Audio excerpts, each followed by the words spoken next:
ప్రియ భగవద్బంధువులారా, ఈరోజు మన యొక్క అంశం ఏమిటి అంటే ఆత్మకు సంబంధించినటువంటి విచారణ మరికొంచెం తెలుసుకునేటటువంటి ప్రయత్నం ఈరోజు మనం చేయబోతూ ఉన్నాం. ఆత్మ అంటే మనం ఏమనుకున్నాము అంటే శాశ్వతమైనది, నిరాకారమైనది, ఆనంద స్వరూపము, అదేవిధంగా జ్ఞానస్వరూపము అని మనం చెప్పుకున్నాం. అటువంటి జ్ఞానస్వరూపమైనటువంటి ఆత్మ ఆ యొక్క శరీరంలో నేను నేను అనేటటువంటి తత్వంతో వ్యక్తమవుతూ ఉంటుంది. ఈ యొక్క ఆత్మ అనేటటువంటిది ప్రతి శరీరంలో కూడా ఎక్కడెక్కడైతే ఉపాధులు అంటే ఎక్కడెక్కడైతే శరీరాలు ఉంటాయో ఆ యొక్క శరీరాలలో నేను నేను నేను అనేటటువంటి భావనతో వ్యక్తమవుతూ ఉంటుంది. దానినే మనం జీవాత్మ అంటాము. నేను నేను అనేటటువంటి దానితో సంబోధించి చెప్తూ ఉంటాము. అదేవిధంగా ఆత్మ అనేటటువంటి అంశంతోనూ మనం చెప్తూ ఉంటాం. అటువంటి ఆత్మలం మనమే గనక ఇది మనకు సంబంధించినటువంటి జ్ఞానం గనక కొంచెం కొంచెంగా తెలుసుకునేటటువంటి ప్రయత్నం అయితే మనం చేయాలి. ఎందుకు అంటే అది మనకు సంబంధించినటువంటి జ్ఞానం గనక మనం తెలుసుకోవాల్సినటువంటి అవసరం ఎంతైనా ఉండదు. ఎందుకు అంటే ఈ యొక్క ప్రపంచంలో మనం ప్రశాంతంగా బ్రతకాలి అనుకుంటూ ఉన్నాం, ఆనందంగా జీవించాలి అనుకుంటూ ఉన్నాం, ప్రశాంతంగా ఉండాలి అనుకుంటూ ఉన్నాం, సుఖదుఖాలకు వేరుగా ఉండి మన యొక్క జీవనాన్ని కొనసాగింపజేసుకోవాలి అనుకుంటూ ఉన్నాం గనక మనకు సంబంధించినటువంటి జ్ఞానాన్ని మనం ఎప్పుడైతే తెలుసుకుంటామో మనం ఆశించినటువంటి విధానంలో మన యొక్క జీవనాన్ని కొనసాగింప చేసుకుంటాము గనక మనకు సంబంధించినటువంటి జ్ఞానాన్ని మనం తెలుసుకోవాలి. కనుక ఈ యొక్క ఆత్మ అనేటటువంటిది ఏదైతే ఉన్నదో ఈ యొక్క ఆత్మ అనేటటువంటిది ఒకరి చేత సంపబడదు, అదేవిధంగా దీని చేత ఒకటి సంపబడదు. ఇది ఏ విధంగా జరుగుతుంది అంటే మనకి ఉన్నటువంటి భయం ఏమిటి అంటే మనం ఏదో ఒక రోజు మరణిస్తాము, మనకి ఏదో ఒక రోజు మరణం అనేటటువంటిది సంభవిస్తుంది అనేటటువంటి భయభ్రాంతులో మనం ఉంటూ ఉంటాం. ఇది ఏమాత్రము వాస్తవం కాదు. అటువంటి లక్షణాలు మనకి లేవు. ఏమాత్రము మనకి మరణము అనేటటువంటిది కానీ జననము అనేటటువంటిది కానీ మనకి ఏమాత్రము లేవు. మనం శాశ్వతులము, జ్ఞానస్వరూపులము, ఆనంద స్వరూపులము, అదేవిధంగా నిత్యము ఉండేటటువంటి స్వరూపులం మనం. ఈ యొక్క సత్యం మనకి ఎప్పుడైతే తెలియకుండా పోతూ ఉన్నదో ఈ యొక్క మరణ భయం అనేటటువంటిది మనకి పట్టుకుని పీడిస్తూ ఉన్నది. నేను ఎంత సంపాదించినా ఎంత సమకూర్చుకున్నా ఏదో ఒక రోజున ఈ యొక్క బంధువర్గాన్ని, నా యొక్క సమస్తమైనటువంటి పరిచయాన్ని, నాకున్నటువంటి సమస్త ఈ యొక్క సంపదలన్నింటినీ కూడా నేను వదులుకొని పోవాలి అంటే నాకు ఏదో ఒక రోజున మరణం అనేటటువంటిది సంభవిస్తూ ఉన్నది అనేటటువంటి భయానికి మనం గురి అవుతూ ఉన్నాం. అయితే అటువంటి భయానికి మనం గురి అవ్వడానికి కారణం ఏమి అని కనుక మనం చూసినట్లయితే మన చుట్టూ అనేక రకాలైనటువంటి మరణాలు జరుగుతూ ఉన్నాయి. ఆ మరణాలు మనం చూస్తూ ఉన్నాము గనక ఇదే పరిస్థితి మనకి సంభవిస్తుంది, ఈ విధంగానే మనము కూడా మరణిస్తాము అనేటటువంటి భయానికి మనం గురి అవుతూ ఉన్నాం. ఇక్కడ వాస్తవం ఏమిటి అని కనుక మనం చూసినట్లయితే ఇటువంటి లక్షణాలు జీవాత్మకు లేవు. కనుక ఈ యొక్క సత్యాన్ని మనం ఎప్పుడైతే గ్రహిస్తామో మనకున్నటువంటి ఆ యొక్క జనన మరణం అనేటటువంటి భయం పోయి ధైర్యంగా మన యొక్క జీవనాన్ని కొనసాగింపజేసుకుంటూ ఉంటాం. ఆ విధంగా కనుక మనం చూసినట్లయితే ఈ యొక్క మరణము అనేటటువంటిది కానీ జననము అనేటటువంటిది కానీ జీవాత్మలమైనటువంటి మనకి ఏమాత్రము లేవు లేవు కనుక ఈ సత్యాన్ని మనం తెలుసుకోవాలి. అయితే మన చుట్టూ అనేక మంది జన్మిస్తూ ఉన్నారు కదా, మన చుట్టూ అనేక మంది మరణిస్తూ ఉన్నారు కదా, ఇది మనం చూస్తూ ఉన్నాం కదా, ఇది వాస్తవమే కదా, ఇది మన చుట్టూ జరుగుతున్నటువంటి సత్యమే కదా అని కనుక మనం భావించినట్లయితే ఇక్కడ లోతైనటువంటి విచారణ చెయ్యాలి. ఎందుకు అంటే అక్కడ మరణము అంటే ఏమిటి, అసలు జననము అంటే ఏమిటి అనేటటువంటి విషయానికి సంబంధించిన సమాచారాన్ని మనం తెలుసుకున్నట్లయితే, ఆ యొక్క విచక్షణ జ్ఞానాన్ని కనుక మనం తెలుసుకున్నట్లయితే అక్కడ ఏం జరుగుతున్నది అనేటటువంటి అంశం మనకి సుస్పష్టంగా తెలుస్తూ ఉంటుంది. అయితే ఇక్కడ జననము అంటే ఏమిటి, మరణము అంటే ఏమిటి అని కనుక మనం చూసినట్లయితే ఒక వ్యక్తి మరణించడం జరిగింది అని కనుక మనం తెలుసుకున్నట్లయితే ఆ యొక్క మరణించినటువంటి వ్యక్తి ఎవరైతే ఉన్నారో ఆ యొక్క ఆత్మ, అందులో ఉన్నటువంటి ఆత్మ ఏదైతే ఉన్నదో ఆ యొక్క ఆత్మ అనేటటువంటిది అక్కడ నుంచి ఆ యొక్క శరీరాన్ని విడిచిన తర్వాత కారణ శరీరము అదేవిధంగా సూక్ష్మ శరీరము అనేటటువంటి రెండు శరీరాలతో ఏకమై అక్కడ నుంచి ప్రయాణం చేస్తూ ఉన్నది. అక్కడి నుంచి ప్రయాణం చేసినటువంటి ఆ యొక్క ఆత్మ అనేటటువంటిది వర్షపు నీటిలో చేరుకొని ఆ వర్షపు నీటి ద్వారా భూమిలోకి ప్రవేశించి అనేక రకాలైనటువంటి ఆహార పదార్థాలలోకి చేరుకుంటూ ఉన్నది. అతి సూక్ష్మాతి సూక్ష్మమైనటువంటి సత్యం ఇది. ఈ యొక్క సత్యాన్ని మనం దర్శించాలి అంటే మన యొక్క బుద్ధి అనేటటువంటిది సక్రమంగా జ్ఞానముతో వికసించుకోవాలి. అప్పుడే మనకి ఈ యొక్క సత్యం అనేటటువంటిది తెలుస్తూ ఉంటుంది. ఈ విధంగా శరీరాన్ని విడిచినటువంటి ఆ యొక్క జీవాత్మ నీటి ద్వారా, అంటే వర్షపు నీటి ద్వారా భూమిలోకి ప్రవేశించి ఆ యొక్క భూమి ద్వారా అనేక రకాలైనటువంటి వృక్షాలలోకి, మొక్కలలోకి, ఆహారంలోకి ప్రవేశిస్తూ ఉన్నది. ఆ యొక్క ఆహారాన్ని ఏ ఏ జీవరాశులు అయితే తీసుకుంటాయో ఆ యొక్క జీవరాశులలోకి ఆ యొక్క ఆత్మ అనేటటువంటిది ప్రవేశించడం జరుగుతూ ఉన్నది. తనకున్నటువంటి కర్మ అనుభవాన్ని బట్టి తనకు ఎటువంటి శరీరము లభించాలనో ఆ యొక్క శరీరానికి ఏ వాతావరణము, ఏ శరీరము, ఎక్కడ ఉన్నటువంటి పరిస్థితులు అనుకూలంగా ఉంటాయో అక్కడికి ఈ యొక్క జీవాత్మ అనేటటువంటిది మరణించిన తర్వాత తరలించబడి అక్కడ ఉన్నటువంటి ఆ యొక్క ఆహారం ద్వారా ఆహారాన్ని తీసుకున్నటువంటి ఆ యొక్క జీవరాశులలోకి ప్రవేశించి అక్కడ ఒక సూక్ష్మమైనటువంటి కణ రూపాన్ని ధరించి ఆ యొక్క కణ రూపము ద్వారా స్త్రీతత్వంలోకి ప్రవేశించి అక్కడ స్త్రీ గర్భంలో 9 నెలల పాటు తన యొక్క శరీర పూర్ణత్వాన్ని సంతరించుకొని తన యొక్క కర్మని అనుభవించడానికి తల్లి గర్భాన్ని చించుకొని భూమిపైకి పడి అక్కడ నుంచి మరలా ఆ శరీరంతో కర్మానుభవాన్ని అనుభవిస్తూ తన యొక్క ప్రయాణాన్ని కొనసాగింపజేస్తూ ఉన్నది. ఈ యొక్క శరీరమునందు ఉంటున్నటువంటి మనకి, అంటే జీవాత్మలమైనటువంటి మనకి, అంటే ఆత్మలుగా చెప్పబడుతున్నటువంటి నేను నేను అనేటటువంటి తత్వాన్ని కలిగి ఉన్నటువంటి మనం ఏదైతే ఉన్నామో మనము శాశ్వతులము, జ్ఞానస్వరూపులము, అదే విధముగా నిత్యము స్థితి కలిగి ఉన్నటువంటి వారము అని మనకి తెలియాలి. అంటే ఒక చిన్న ఉదాహరణ ద్వారా మనము తెలుసుకునేటటువంటి ప్రయత్నం చేయవచ్చు. ఎందుకు అంటే ఈ యొక్క శరీరములాగా నిరంతరము మార్పులు చెందేటటువంటి లక్షణము మనలో ఏమాత్రము లేదు. ఈ యొక్క విషయాన్ని మనం తెలుసుకోవాలి అంటే మన యొక్క శరీరం నందే ఆ యొక్క సత్యాన్ని మనం గ్రహించవచ్చును. ఎందుకు అంటే ఈ యొక్క మాతృగర్భమునందు, అంటే తల్లి గర్భంలో మనము 9 నెలల యొక్క ప్రయాణంలో మన యొక్క శరీరాన్ని సంపూర్ణంగా సంతరించుకొని భూమిపైన పడుతూ ఉన్నాం. ఆ యొక్క భూమిపైన పడినప్పుడు మనకి బాల్య అవస్థ అనేటటువంటిది సంభవిస్తూ ఉన్నది. ఆ యొక్క బాల్య అవస్థ నందు కొంతకాలం మనం ప్రయాణం చేసిన తర్వాత ఆ యొక్క బాల్య అవస్థని వదిలేసి యవ్వన స్థితిలోకి మనం పోతూ ఉన్నాం.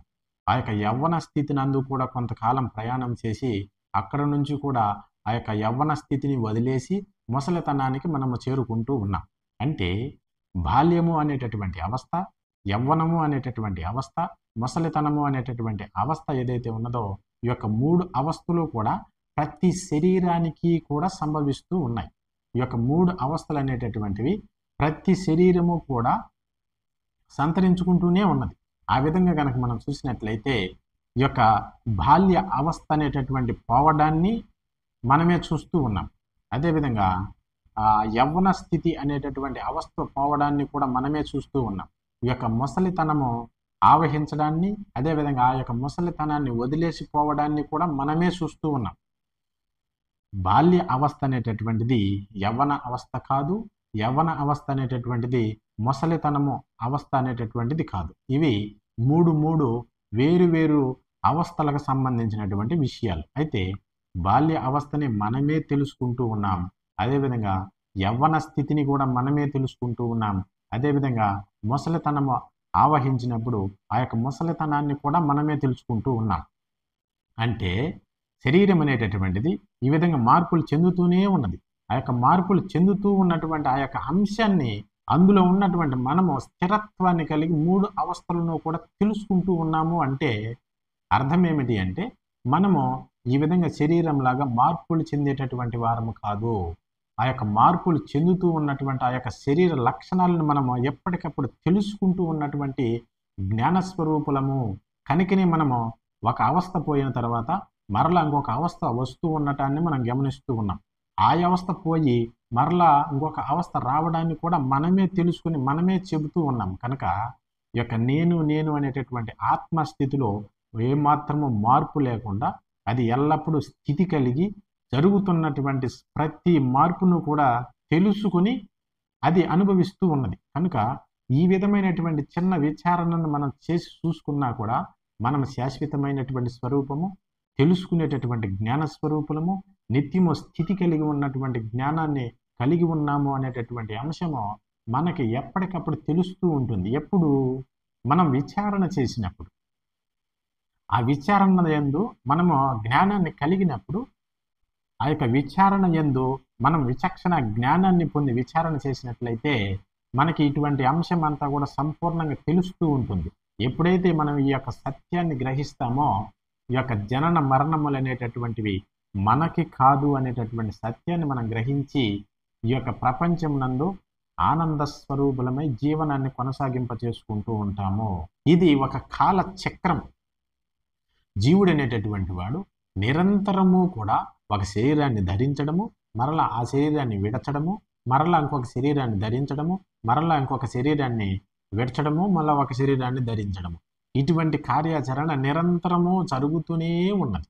ఈ యొక్క నిరంతరమైనటువంటి ప్రయాణం ఎప్పుడు ఆగుతుంది అంటే, తనకు సంబంధించినటువంటి జ్ఞానము తనకి సంపూర్ణంగా తెలిసినప్పుడు, తనకున్నటువంటి అజ్ఞానం అనేటటువంటిది నశించినప్పుడు, తనకున్నటువంటి పాప పుణ్యముల యొక్క సంస్కారం అంతా కూడా సంపూర్ణంగా ప్రక్షాళన గావించబడినప్పుడు తనకి ఈ యొక్క శరీరము ధరించడము, శరీరము విడచడము అనేటటువంటి యొక్క కాలచక్రం ఆగి ఈ యొక్క సృష్టికి అతీతమైనటువంటి ఆనంద స్థితి, ఆ మోక్ష స్థితి నందు తాను నిత్యము ఆనందాన్ని అనుభవించేటటువంటి స్థితి కలుగుతూ ఉన్నది. ఈ యొక్క పాప పుణ్యముల యొక్క సంస్కారాలన్నింటినీ కూడా ప్రక్షాళన చేసుకున్నప్పుడు. కనుక ఇక్కడ జననము అంటే స్త్రీ గర్భంలోకి ప్రవేశించినటువంటి ఆ యొక్క కణం ఏదైతే ఉంటుందో, ఆ కణంలో ఉన్నటువంటి జీవతత్వము, ఈ యొక్క జీవాత్మ అనేటటువంటిది అక్కడ సంపూర్ణంగా శరీరాన్ని సంతరింపజేసుకుంటూ ఉన్నది. ఎలా సంతరింపజేసుకుంటూ ఉన్నది అంటే, ఈ యొక్క పంచభూతాలు అని మనం చెప్పుకున్నాం. ఈ యొక్క పంచభూతాల చేతనే మన యొక్క శరీరం అనేటటువంటిది తయారవుతూ ఉన్నది అని కూడా మనం చెప్పుకున్నాం. ఆ విధంగా ఈ యొక్క పంచభూతముల చేత అనేక రకాలైనటువంటి సూక్ష్మ అంశాలను స్వీకరిస్తూ ఉన్నది తల్లి గర్భంలో ఉన్నటువంటి ఆ యొక్క పిండమైన ఆ పిండ స్థితి. ఆ విధంగా ఈ యొక్క పృథ్వీతత్వం నుంచి కొంత భాగాన్ని, జలతత్వం నుంచి కొంత భాగాన్ని, అగ్నితత్వంలో నుంచి కొంత భాగాన్ని, వాయుతత్వంలో నుంచి కొంత భాగాన్ని, ఆకాశతత్వంలో నుంచి కొంత భాగాన్ని స్వీకరణ చేసుకొని అక్కడ తల్లి గర్భంలో ఈ యొక్క శరీరాన్ని సంపూర్ణంగా సంతరింప చేసుకుని అక్కడ 9 నెలల ప్రయాణంలో తన యొక్క సంపూర్ణమైనటువంటి శరీరాన్ని సంతరింపజేసుకుని ఆ తల్లి గర్భాన్ని చించుకుని ఈ యొక్క భూమి పైన పడి ఆ శరీరం ద్వారా అనుభవించాల్సినటువంటి కర్మానుభవం ఏదైతే ఉంటున్నదో ఆ యొక్క అనుభవాన్ని అనుభవించడం కోసము మరలా యొక్క ప్రయాణాన్ని మొదలు పెడుతూ ఉన్నది. దీనినే మనం జననము అంటూ ఉన్నాం. అయితే మరణము అంటే ఏమిటి అని కనుక మనం చూసినట్లయితే, ఈ యొక్క శరీరం నందు ఉన్నటువంటి ఆ యొక్క జీవాత్మ ఏదైతే ఉంటుందో ఆ యొక్క జీవాత్మ ఈ యొక్క శరీరం నుండి అంటే తనకున్నటువంటి ఆ యొక్క కర్మ అనుభవాన్ని అనుభవించిన తర్వాత ఆ యొక్క శరీరాన్ని విడచడం అనేటటువంటిది జరుగుతుంది. ఆ విధంగా ఆ యొక్క శరీరాన్ని విడిచినప్పుడే మనం మరణము అని చెబుతూ ఉన్నాం. అంత మాత్రం చేత జీవాత్మ మరణించినట్లు కాదు, అంతమైనట్లు కాదు, నాశనమైనటువంటిది కాదు. శరీరానికే ఇటువంటి లక్షణాలు ఉంటాయే తప్ప మనకి అంటే జీవాత్మలకి ఏ విధమైనటువంటి యొక్క మార్పులు అనేటటువంటివి ఉండవు.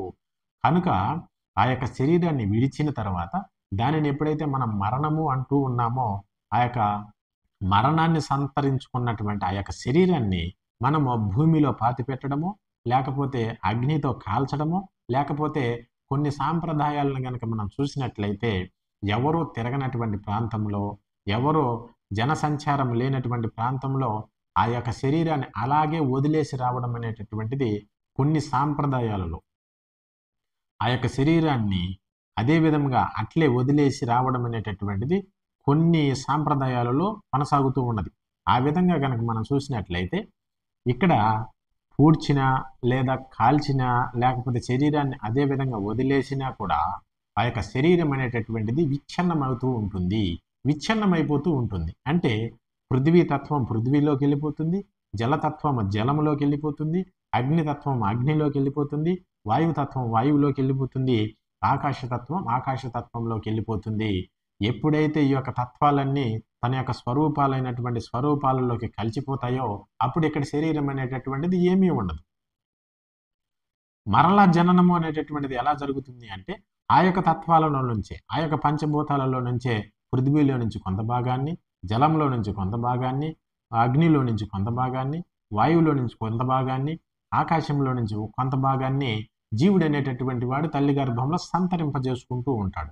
మరలా బయట వచ్చిన తర్వాత ఆ యొక్క శరీరాన్ని విడిచినప్పుడు మరలా ఏ తత్వంలో నుంచి, అంటే ఏ భూతాలలో నుంచి ఈ యొక్క తత్వాలన్నీ వచ్చాయో మరలా అదే భూతాలలోకి వచ్చినటువంటి ఆ యొక్క తత్వాలన్నీ కూడా మళ్ళీ ఆ యొక్క వాటి యొక్క స్వరూపాలలోకి వెళ్ళిపోతూ ఉంటాయి.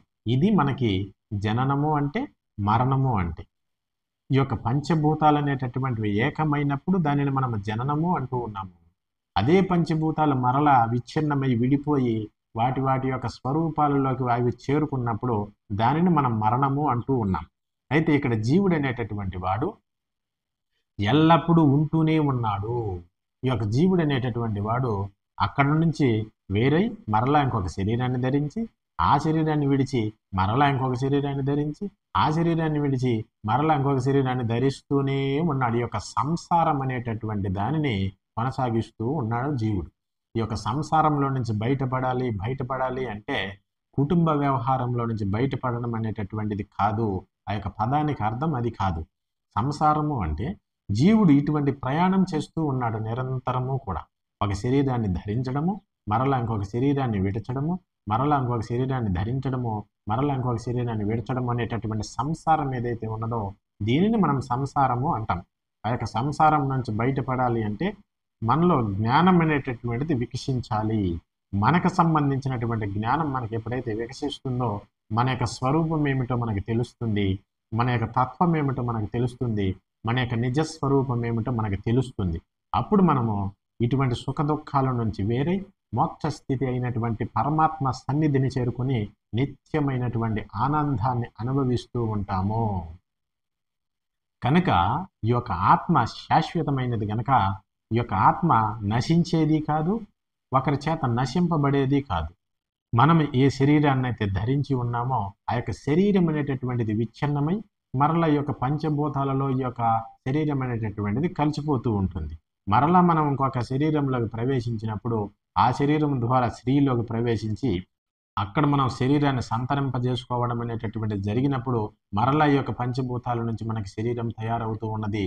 మరలా మనం మరణించినప్పుడు ఈ యొక్క శరీరం విచ్ఛిన్నమైపోయి మరలా పంచభూతాలలోకి కలిసిపోతూ ఉన్నది. కనుక ఇటువంటి సత్యాన్ని మనం గుర్తించినప్పుడే ఈ యొక్క ప్రపంచంలో, ఈ యొక్క ప్రకృతిలో, ఈ యొక్క సమాజంలో, ఈ యొక్క మనుషుల మధ్య మనము ఆనందంగా ఈ యొక్క మరణ భయం అనేటటువంటిది లేకుండా మనము తృప్తిగా ఉన్నటువంటి సౌకర్యాలతో సుఖజీవనాన్ని గడుపుతూ మన యొక్క జీవన ప్రయాణాన్ని జ్ఞానమయంగా చేసుకొని మన యొక్క గమ్యస్థానమైనటువంటి మోక్ష స్థితిని పొందేటటువంటి ప్రయత్నం అయితే చేస్తామో కనుక ఇటువంటి సత్యాన్ని మనం తెలుసుకునేటటువంటి ప్రయత్నం చేద్దాం. ప్రతి ఒక్కరిలోనూ ఇటువంటి జ్ఞానం వికసించేటటువంటి ప్రయత్నం అయితే మనం చేసుకోవాలి. కనుక ఇటువంటిది మనకు సంబంధించినటువంటి జ్ఞానము గనక మనము ఎంతైనా తెలుసుకొని ధరించేటటువంటి ప్రయత్నం అయితే చేద్దాం. మరిన్ని విషయాలు అంటే మనకు సంబంధించినటువంటి మరింత సమాచారాన్ని మరొక రోజు తెలుసుకునేటటువంటి ప్రయత్నం చేసి ధరించేటటువంటి ప్రయత్నం అయితే చేద్దాం. స్వస్తి. సర్వే జన సుఖినో భవంతు. ఓం నమో వీరబ్రహ్మ యోగీంద్రాయ నమః. ఓం శాంతి శాంతి శాంతి.